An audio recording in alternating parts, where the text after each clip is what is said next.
ఇటీవల PPA experts CWC వీళ్ళందరూ కూడా ఒక 3 రోజులు వర్క్ షాప్ పెట్టారు. ప్యానల్ ఆఫ్ ఎక్స్పర్ట్స్ 2 times ఇక్కడికి వచ్చారు. డీ వాటరింగ్ గానీ, అప్రోచ్ రోడ్ నిర్మాణం గానీ, వర్కింగ్ ప్లాట్ఫామ్స్ అన్ని పనులను మొదలు పెట్టాం. మళ్ళీ దీన్ని స్పీడప్ చేస్తున్నాం. ఈ స్పీడప్ చేసే కార్యక్రమంలో మీరు చూస్తే కొత్తగా డయాఫామ్ వాల్, ఈసీఆర్ఎఫ్ డ్యామ్ 2 కూడా ప్యానల్ గా చేయొచ్చని కూడా ఇండికేషన్ ఇస్తున్నారు. దాన్ని కూడా ఫాలో అప్ చేస్తున్నాం.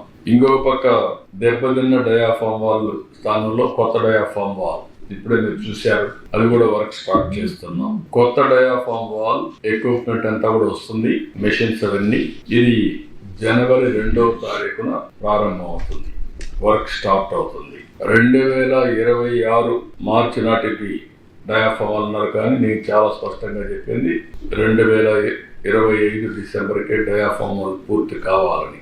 ఈసీఆర్ఎఫ్ గ్యాప్ 1 డిసెంబర్ 10న పనులు మొదలవుతాయి. 26 ఫిబ్రవరిలో పూర్తి చేస్తామన్నారు. అవసరమైతే ప్రీపోన్ చేయమంటున్నారు.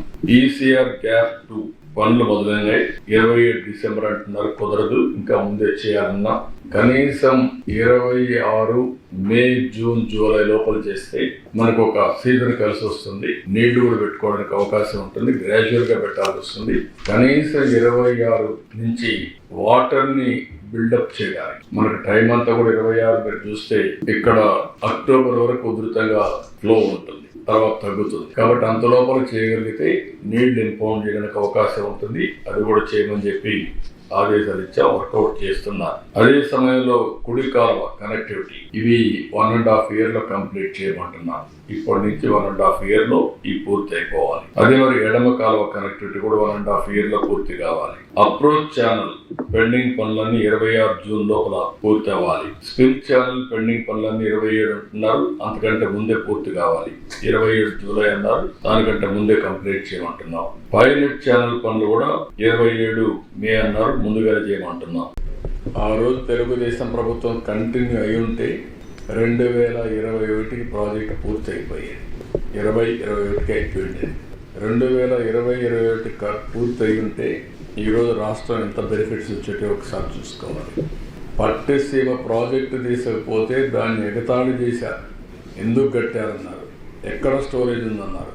ఆ పట్టిసీమ లేకపోతే కృష్ణా డెల్టా ఎడారి అయిపోయేది. అలాంటివన్నీ విన్యాసాలు చేశారు. ఇప్పుడు 10 ఏళ్లుగా పట్టిసీమి శ్రీరామ రష్ అయిపోయింది. ఆ ప్రాజెక్ట్ లేకపోతే ఎంత ఇబ్బంది పడేవాడో అన్ని ఇబ్బందులు పడేవాడు. అంటే ఒక వ్యక్తి యొక్క అజ్ఞానానికి, మూర్ఖత్వానికి, లేకుంటే రాక్షసత్వానికి నిదర్శనం ఇచ్చారు. దాన్ని బాధేస్తుంది చెప్పాలంటే. కోపం వస్తుంది, ఆవేశం వస్తుంది, సభ్యత అడ్డం వస్తుంది. మామూలుగా కాదు. నాకు తెలిసి ఈ ప్రాజెక్ట్ కోసం ఎంత కష్టపడ్డాను నేను. పండగ పూట నేను పోతూ అమెరికాకు పోవాలంటే నేను నాగపూర్కి వెళ్ళాను. మినిస్టర్ దగ్గరికి వెళ్ళి ఇక్కడ నమూనా కూడా పెడితే అవన్నీ ఇక్కడ పాట్నా అనుకుంటా, ఇది పూణే నాగపూర్లో మంత్రి దగ్గరికి పోయాను. పూణేలో నమూనా పెడితే నమూనాను చూసి అవన్నీ కూడా ఎట్లా చేయాలని అవన్నీ ఆలోచించుకొని మళ్ళా వచ్చాను. ఒకసారి అరుణ్ జైట్లీ ఉండేవాడు.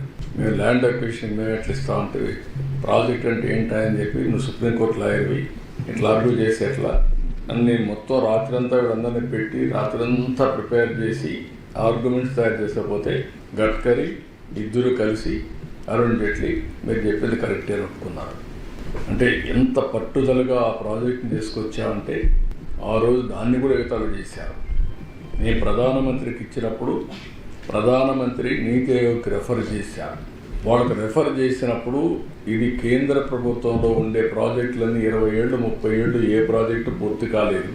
ఇది రాష్ట్ర ప్రభుత్వానికి ఇస్తే వాళ్ళకి అవసరం కాబట్టి, డెడికేటెడ్ టు ఆంధ్రప్రదేశ్ కాబట్టి వాళ్ళు వార్ ఫుటింగ్ మీద చేస్తారు, శ్రద్ధ పెడతారు, మీరు వాళ్ళకి ఇస్తే బెటర్ అని రికమెండ్ చేశారు. పన్గారియా ఇప్పుడు 16th ఫైనాన్స్ కమిషన్ చైర్మన్, ఆయన రికమెండ్ చేస్తే కేంద్రం నాకు ఇస్తే నేను తీసుకున్నానని చెప్పి నన్ను విమర్శించే పరిస్థితికి వచ్చారు.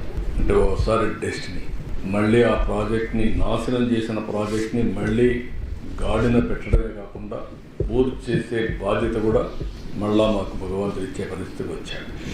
మెషరబుల్ మాత్రం 2,400 కోట్లు, కాస్ట్ ఎక్స్లవేషన్ ఇంకొక 2-3 వేల కోట్లు, పవర్ ప్రాజెక్టు అదొక 2-3 వేల కోట్లు, ఒక 10-15 వేల కోట్ల రూపాయలు మినిమం ఉంటుంది. మళ్ళా ఆ బెనిఫిట్ చుట్టూ అది ఇన్మెషర్. ఈ నీళ్లు తీసేపోయి పంటలు పండుంటే పంటల్లో వచ్చే ఆదాయం అదనం. అది ఒక్కసారి జిఎస్టిపి పెరిగిన తర్వాత ఆ జిఎస్టిపి పైన మళ్ళీ ఆదాయం వస్తుంది, వెల్త్ వస్తుంది, డబ్బులు వస్తాయి. ఇట్ ఇదే ఒక మూమెంట్, ఒక స్పైరల్ మారిగా అన్ని నాశనం. ఇప్పుడు మీరు ఒకసారి చూస్తే తెలంగాణ ఆంధ్రప్రదేశ్ విభజన జరిగిన తర్వాత హైదరాబాద్ నగరం తెలంగాణకు వెళ్తుంది కాబట్టి హైదరాబాద్ అనేది రెవెన్యూ జనరేషన్ సిటీ కాబట్టి ఆంధ్రప్రదేశ్ లో రెవెన్యూ జనరేషన్ చేసుకోవడానికి అవకాశాలు లేవు కాబట్టి అమరావతి పోలవరాన్ని కేంద్రం డబ్బులు ఇస్తాను పెట్టారు. అదే గాని ఆ రోజు గాని పూర్తయి ఉంటే ఈ రోజు మనం పోలవరం అమరావతి రెండు కూడా టైంలో అయి ఉంటే తెలంగాణ ఆంధ్రప్రదేశ్ కుడి ఎడమగా ముందుకు పోయాడు. ఈ రోజు ఎక్కడో బిలో ఈ 5 ఏళ్లలో అదక్ పాతాళానికి వెళ్ళిపోయాం.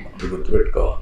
హైదరాబాద్ లో వచ్చే ఆదాయం వల్ల వాళ్ళు బెటర్ గా దేశంలో number 1 per capital income Telangana ఈ రోజు. అదే ఆ రోజు నేను చేసినటువంటి ఒక ఎకో సిస్టమ్ క్రియేట్ చేసాం. ఆటో పైలట్లు ఎడతా ఉంది, ఎవరు వచ్చినా కూడా జరిగిపోతా ఉంది, ముందుకు పోయే పరిస్థితికి వచ్చింది. కనీసం ఈ 2 పైన శ్రద్ధ పెట్టి ఈ 2 చేస్తే మళ్ళా రాష్ట్రం ఘాట్లో పడుతుందని చెప్పి రాత్రింబగుళ్ళు కష్టపడితే 2 రాష్ట్రానికి ఉండే 2 కళ్ళు పొడి చేసి అంధకారాన్ని సృష్టించే పరిస్థితికి వచ్చారు. బాధ, ఆవేదన ఓసారి. ఎందుకంటే అందరికంటే ఎక్కువ నేనే బాధ. ఎందుకంటే ఇన్నిసార్లు ఎవరు వచ్చాడు దేశ చరిత్రలో 28 సార్లు ప్రాజెక్ట్ వరకు వచ్చి తిరుగుతా ఉంటే మా ఇంజనీర్లు చెప్పారని నాకు అన్ని తెలుసు. అవన్నీ ఎక్కడ కాఫర్ డ్యామ్ అప్పర్ వస్తుంది, ఎక్కడ డౌన్ వస్తుంది, డయాఫామ్ వాల్ ఎక్కడ వస్తుంది, గ్యాప్ 1 ఎక్కడ ఉంది, గ్యాప్ 2 ఎక్కడ ఉంది, గేట్లు ఏంటి, ఎవ్రీథింగ్.